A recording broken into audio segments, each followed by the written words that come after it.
Welcome back to Skillet Cutthroat. This is it, ladies and gentlemen. We are down to our last two contestants. Our champion is walking away with their own private barrel of Herzog Special Reserve wine valued at over $25,000. Also, 100 pounds of choice cuts from our friends at Marble and Grain, and a custom skillet cutting board from Avosima. Today in the Skillet Kitchen, our chefs will be using utensils from the Kosher Cook, all pre-toiveled, so they can just grab and go during the chaos of our competition. Now, on to our judges. From Marble and Grain in Miami, Chef Yos is here. From Tierra Sur in Oxnard, Chef Chris. Today, your challenge chef is none other than the Lion of La Gondola himself, Chef Nir.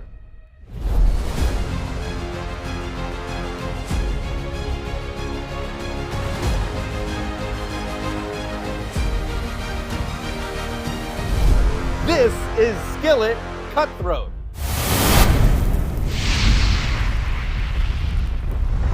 Welcome back to Skillet Cutthroat. This is the only show where you have to wash before you watch. But let me just say this, we don't have time for jokes. This is the season finale. It's 28 minutes to go on the clock, and these two finalists have to make the beef Wellington. And one of them goes home, and one of them is a champion. Let's go surprise them with a couple of past contestants who lost recently and bring them in and see how they're doing. Come on in. You guys were my two favorites, just so you know. I love you guys. Moish was a season 1 favorite and instantly became a season 2. Why don't you give them some advice, help them out, be a sous chef maybe, you know what I mean? Who's got gloves for me? But it seems like both of these guys really have everything on lockdown. Yeah? And they are... Are they allowed to have a sous chef? Can they choose a sous chef? You know what? The fact that we already got knocked out, I don't know if they want us near their stations at this point. These are like the employees I fired and still show up to work the next day. I'm just here for my last check, chef. If you could choose a sous chef, which one would it be? If I could choose a sous chef? Oh! Okay, I'm on Team Noah. Noah, let's go. What do you do with your onions and bacon over there, bud? What do you got going on over there? Like an onion bacon jam type of thing? Got it. Maybe with a Wow. little bit of apricot. What's the onion bacon jam for? Just on the top side? It's gonna be on the dish, I guess, part of the dish. Of course, I had to highlight some of that bacon. I put some inside the Wellington, but just to have some extra on the side was like just a little bonus. What have you tasted so far? Well, first of all, I tasted Chef Nir's original dish, which was fabulous. And I've had a little bits and pieces here and there, but we're excited to see what they're gonna come up with. Is the puff pastry gonna be done correctly? Is the meat gonna be cooked correctly inside? This is the winner's circle. This is the winner's And I circle, think certainly. it's time that you guys go watch from the green room and give these people their space. Thank you, guys. We still love you. No hard feelings. Thank you, Ilan. L'chaim. At what point do you get nervous about plating? Like at 5 minutes to go? What do you think you need for plating? Plating, 10 minutes. 10 minutes for plating? What about you, Noah? What do you think you need for plating? A day. A day, yeah, I know what you mean. A lesson. Where are the plates? Over there somewhere, I think. Okay. The candy bacon is already cooked out a little bit, right? Yeah, it just needs to be crisped off a little bit and so forth. 22 minutes, guys. 22 minutes. Everyone seemed to love the bacon onion jam that was on the stove. All right, let's taste his glaze, his sauce here.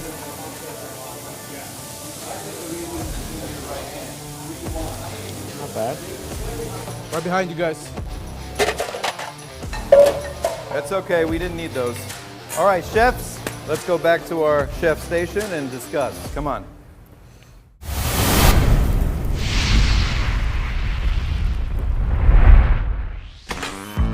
Welcome to the home of quality.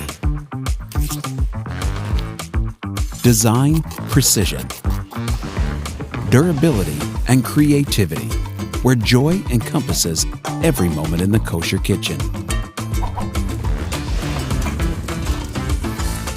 Let our premium award-winning utensils empower you to achieve culinary mastery.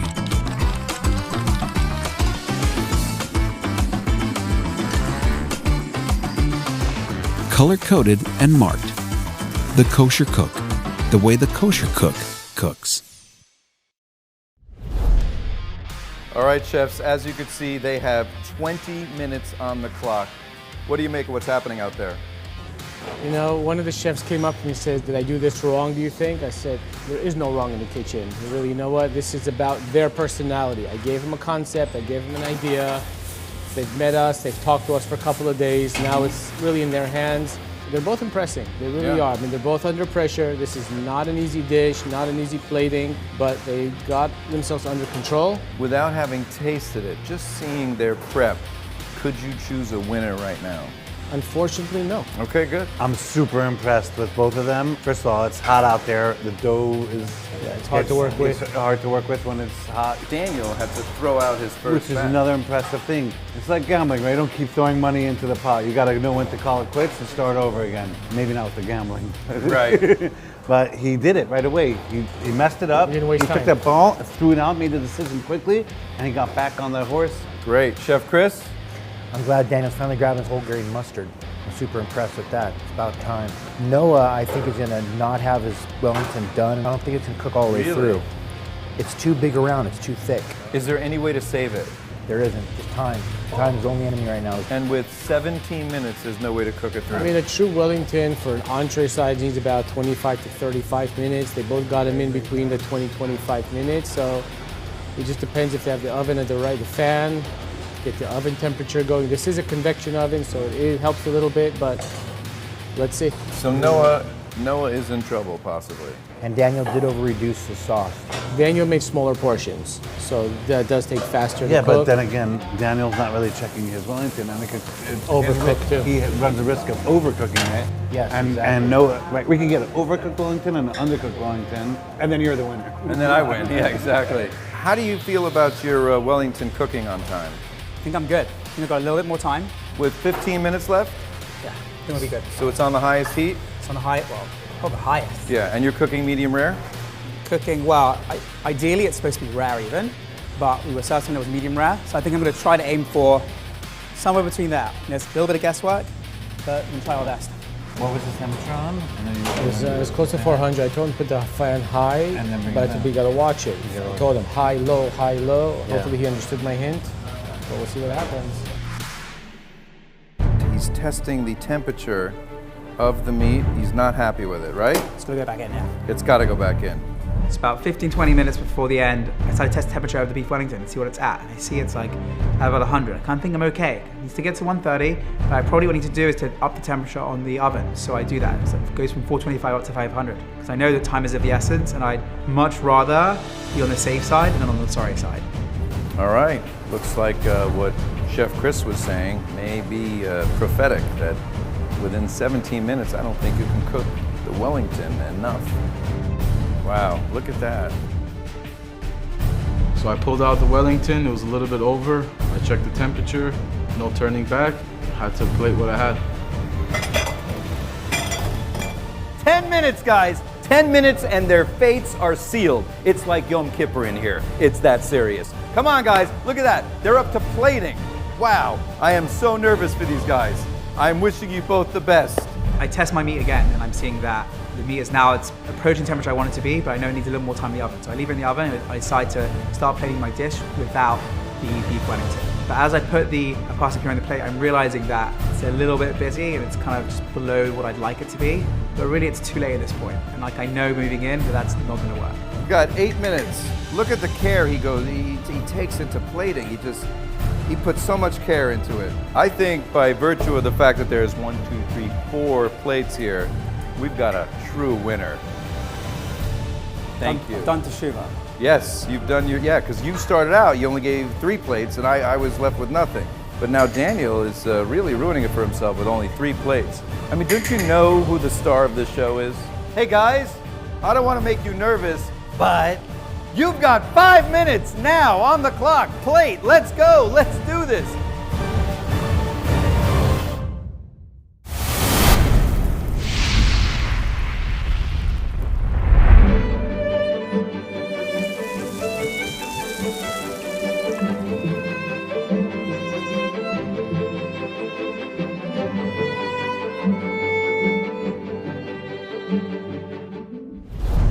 That is cooked to maybe near perfection. Near perfection. Oh, Yeah. like that. I like that. Oh, that's gorgeous. Why did you choose to make like 6 of these instead of 3 if you only had to make 3? I heard someone back there complaining, and I don't want to let anybody down. Let's see how the Wellington's doing. Ooh, wow. Parsnips a little bit bitty. Okay. What number are you looking for? What's the magic number here? 120, 130. Finally decided to test the temperature in the beef Wellington, and it's at like roughly 125, 128, 130. It's the right temperature, so I take it out of the oven with a few minutes left to go, and let it sit for a little bit. 130 Oh. Beautiful. Oh, a That's little bit 128. lower. Yeah, that's fine. So is that okay? I'm gonna do that because I'm gonna take time to let it rest a little bit, and then I'm gonna plate. Yeah, while it rests, it cooks, so. 128 is just below the medium rare point, so that's kind of what I was going for, because I know not everyone likes rare meat.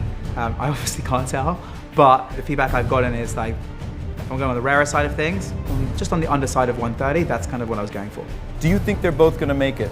Well, I think they are. They're both going to be able to play it already. Yeah, it's going to for carry sure. over at least 5 degrees. Well, they could both make it, but only one can win it. We're going to see in about 3 minutes. 3 minutes, guys! Daniel is still plating. Yeah, he's still He's plating. working on his garnish. I would call it replating. I mean, That's true. We've seen him plate like almost 10 dishes. Towards the end, I'm looking at his plate, and as usual, it looks like a piece of art. He really knows what he's doing. You know, he has training in the past, and like, I'm just trying to get inspiration from that plating into how I present my dish. Oh, he's slicing into it. Looks great. It looks great. Wow. Some of them better than others, but. I gotta say, there were a couple of chef judges over there that were a little nervous. Look at that. Oh, wow, that's actually perfect. And as I'm cutting through it, the pinkness is exactly where I want it to be. All right, plate away because you have 2 minutes. Chef Nir is on his feet. To get this man off a chair, Nes Gadol Haya Po. Come on, let's go. He wants a bird's eye look of his own dish. What do you think so far? Just looks alone. I'm looking, not thinking. Let's get it plated. Let's not worry about plating. Let's go. Let's get it plated. That's what I want to see. I want to see plated. You got this. 1 minute and 10 seconds. Whew.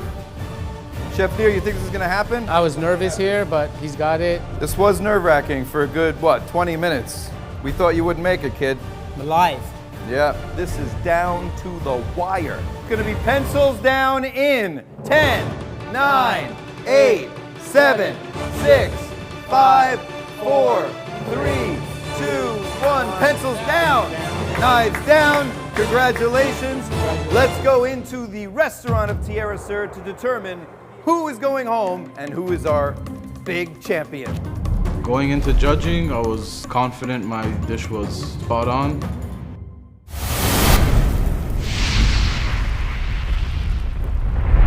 This is where it begins, with farm-raised cattle on the rolling fields of American grasslands. Top quality is not just something we say around here. It's what we believe in. That's why we go above and beyond to exceed your culinary expectations by delivering top-tier, restaurant-grade Black Angus beef.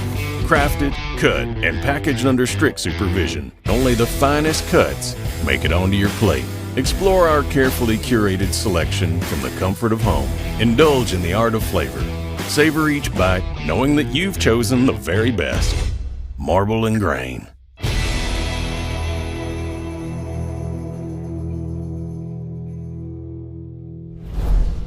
This is the moment we've all been waiting for. First of all, let me just say we are here in the beautiful dining room of the incredibly delicious top, not just kosher, but any restaurant, Tierra Sur, headed by the one and only Chef Chris, who's right here. And if you haven't come here, you have to. There's a tasting room, there's all sorts of fun things, and then delicious food. I'm gonna be drinking tonight. This is the Herzog, what is this? The Oakville. Oakville from Napa. And as I give it to the chefs, I'm going to tell you where we're at right now. We are at the final moment. This is the moment where we determine which one of these gentlemen is going home and which one is the champ. I like to call it do or die Yenu. All right, it's the moment of truth. Daniel, please step forward.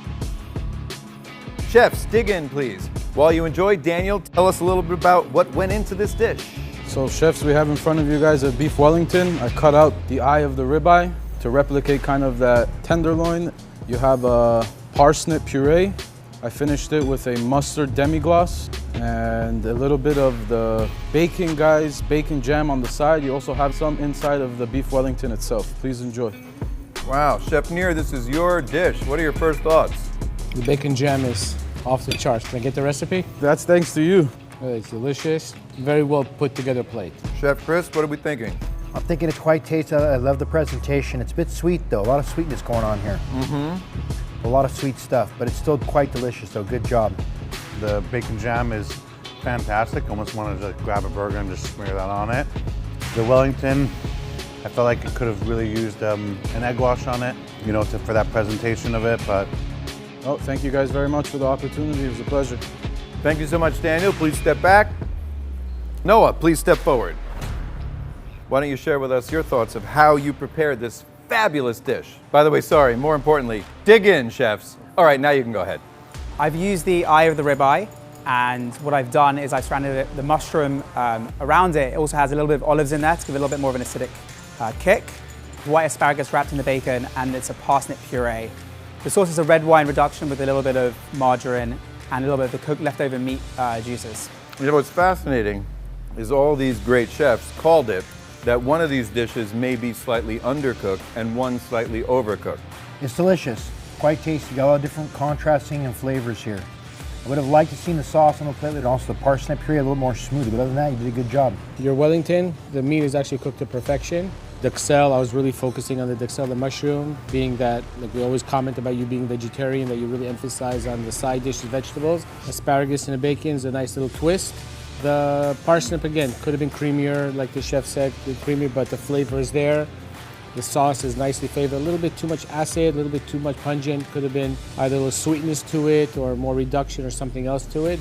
I love the meat, no, but you did a great job with cooking it. We were all a little bit worried because you went for the long loin style Wellington instead of making it smaller, and with a time crunch, that's always difficult, but it came out beautifully.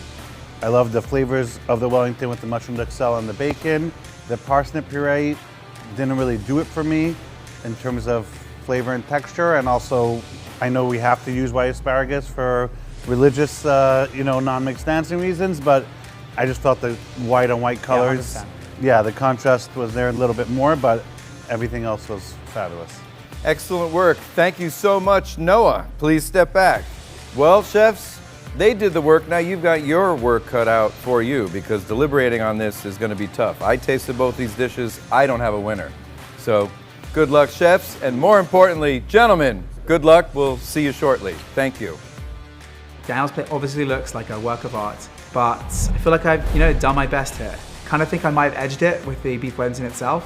I give Noah a lot of respect for what he pulled out today. From the experience he has was incredible, especially because he's a vegetarian.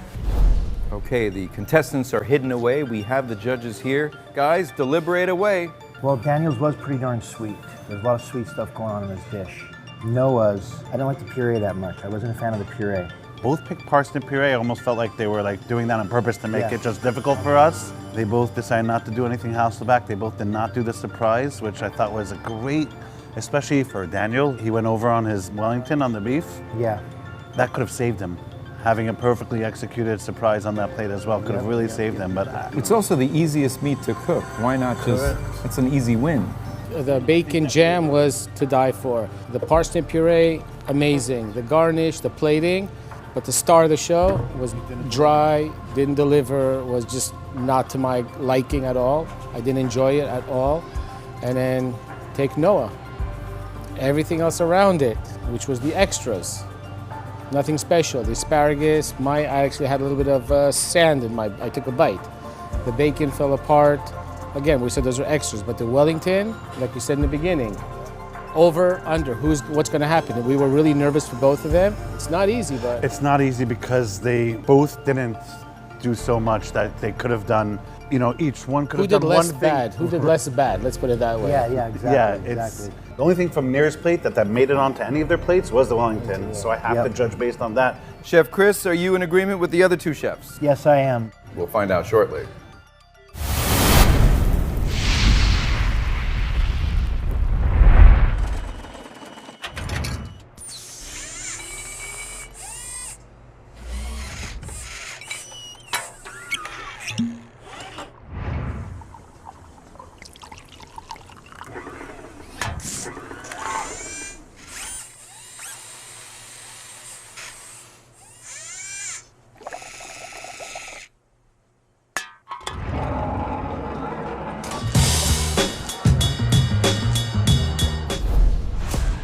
are, gentlemen, the moment of truth. You know, usually we always delineate someone that's safe. Tonight, neither of you are safe. Because if one of you is safe, then you'll know who the winner is, and this wouldn't be a good reality competition TV show. We're trying to make good television here, people. So, neither of you are safe, but one of you is a winner, and one of you is going home, because this is our final round. Now, you both delivered above and beyond expectations. You did a fantastic job. You put your all into these dishes. However, I'll let these judges tell you why they weren't the perfect dishes in their minds. We'll start with Daniel. Daniel, please step forward. Judges, starting with Chef Yost. Let him have it. Overall, your dish was beautifully presented, but the Wellington was overcooked, which is the star of the show, the beef. You didn't put on an egg wash. That also hurt you. You could have saved yourself by using the surprise steak like Chef Nair put on the plate, something Hasselback. I thought you went safe with the sides, with the puree. Maybe that's the game you're playing, but overall, I think that worked against you and not for you. Your plate was beautifully presented. The side dishes were off the charts, but the star of the show didn't make it in my book. The Wellington was way overcooked. The meat was dry. Like Chef Ya said, I know you were very time constrained. When I tried it, it was not overdone. Maybe the few minutes it took from the plated dish till they tried it, maybe it got overcooked. Could be. We got a little criticism because we didn't do the extra steaks or whatever it was, or the Hasselback, which personally I didn't think was necessary. If you're making a beef Wellington, why should there be another steak on the side? But I did the best I could. Crescent steak really was an easy thing just to throw on, maybe to add, maybe that would have saved you a little bit if one star is not. I was very disappointed with the Wellington. The bacon jam was delicious. Everything else was honestly amazing. Exactly what they said. The only problem also that I found, a lot of the components in your dish are very, very sweet. You had a lot of sweetness going on, not a lot of balance with the saltiness, I noticed that. And of course, Wellington was overcooked. Maybe if you cooked it just 5 minutes sooner, pulled it out of the oven, you could have saved it, but that 5 minutes made all the difference in the world. Thank you, chefs. Well, you took it like a man, and this doesn't mean you didn't win. We'll find out shortly. Please step back, and now let's have Noah step up, please, and face the judges. Judges, we'll start with Chef Chris. Your dish was lacking in a lot of the presentation aspects that Daniel had in his dish. I think your Wellington, though, was cooked properly, which actually saved your butt right there. You put an egg wash on it, which was amazing. That was excellent. But your condiments and your sides, I think you were lacking in the garnish. The lumpiness of the parsnip puree is a bit of a problem for me, as well as the sauce. The sauce is very fatty. There was zero presentation on the plate. The asparagus should have been washed, in my opinion. The bacon fell apart. The parsnip was chunky, not creamy. Chef Chris did mention he would have loved to see the sauce on the plate. In my opinion, that saved you because it was too pungent, and your Wellington by far was the best one served here today. We were very nervous, like we both mentioned. One will be under, one will be over. I think your underness and letting it sit, and by the time you cut it, it was cooked properly. Your mushroom duxelle was delicious. And we both commented again, no one's doing egg wash. Boom, you popped out the egg wash. So you focused on the star. As much as I was very disappointed with everything else around it, but the star of the plate, you nailed it. As I'm hearing the feedback of the judges, I'm obviously disappointed I didn't fully take on what Chef Nair said about the sides and the vegetables and really making that stand out. With the beef Wellington, I really feel was a really good piece of work, and I'm really hopeful that I made Gordon Ramsay proud and I made my Britishness almost come out. I agree with my colleagues. I would just add that I felt that you also dropped the ball. I don't know if you guys conspired to both do parsnips together. I don't know what that was about, but just trying to differentiate yourself. I saw in the beginning you thought about the lamb. That was a risk, but that would differentiate you from your competitor. I also felt, or expected, I should say, being that you're, vegetable forward, I felt that you could have just done a carrot and Hasselback it, take that element from his plate, or even I saw you grab fingerling potatoes. That's an easy Hasselback. It should have taken 20-25 minutes to cook in the oven. I felt that someone would have brought one of those main dishes or the surprise something else to it. They would have got a lot more points, but being that you guys both did things wrong together, it's still very hard for us to choose. So I think for both dishes, the big surprise is that there was no surprise. Yes. Not a great choice by either of you, and yet I thought both of those dishes were delicious, but what do I know? I'm just a dumb comedian. Thank you so much, Noah. You did your best, and we will determine the winner in just a moment. Please step back. I was pretty sure I had it in the bag. Presentation was on point, flavors were on point. Maybe the meat was a little overdone for their liking, but I still pulled off a beautiful plate that was tasty in 1 hour. Yeah, I still think I'm the underdog here. Again, Daniel's work just looks amazing, and I'm not tasting it. So for me, the visual is what's giving me my feelings. But, maybe I've done well enough. The beef Wellington is the star of the show, so I think I have a shot. Chef Chris, this was a tough call. All of the judges deliberated for several minutes. Do we have a unanimous decision?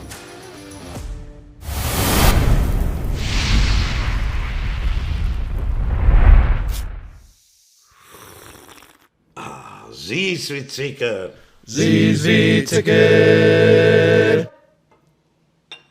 Harmony.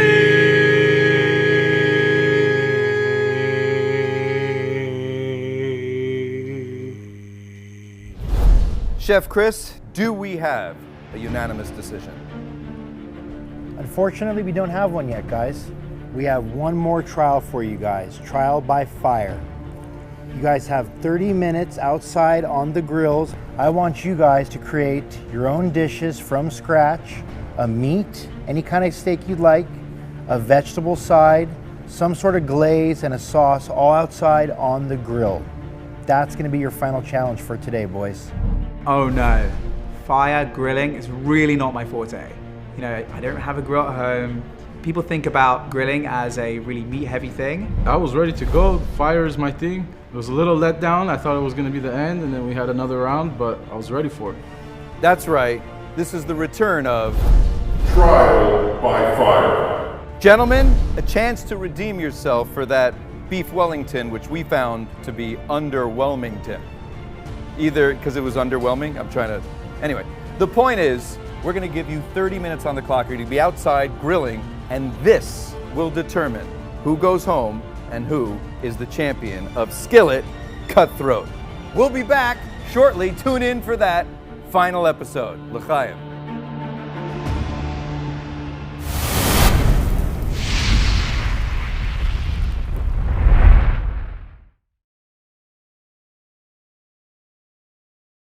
This season on Skillet, we've seen how composition is an essential trait for success. When crafting your culinary masterpiece, it's important to leave nothing a chance. No detail unattended. Your dish commands a wine as composed as your table. Lineage, the crafted Cabernet.